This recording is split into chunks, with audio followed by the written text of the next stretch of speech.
சொல்கிறது புரியுதுங்களா? அப்போ நமக்கு என்ன பண்ணணும்? முதல்ல ஆண் ஜாதகம்னு எடுத்தோம்னா 3, 4, 5 முதல்ல கரெக்டாக இருக்கா?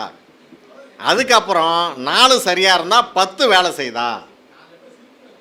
தொழில் நல்லா இருக்கா? நீங்கள் நல்லா பாருங்கள், அந்த பையனுக்கு ஜாதகத்தை எடுங்க. 7 லக்னத்துக்கு 7ஆம் இடத்த லக்னமாக மாற்றுங்க. 7க்கு 3, 6 கூடையவன் கெட்டு போகிறானான்னு பாருங்கள். 7க்கு 3, 6 கூடையவன் 7க்கு 11ஆம் வீடு. அப்போ இவனுக்கு லக்னத்துக்கு 5ல் போய் கிரகம் நிற்கலாமா? முதல்ல நின்னா அவனே படுகுழியில் அவனே குழி நோண்டி உள்ளார போய் படுத்துக்க போகிறான்னு அர்த்தம்.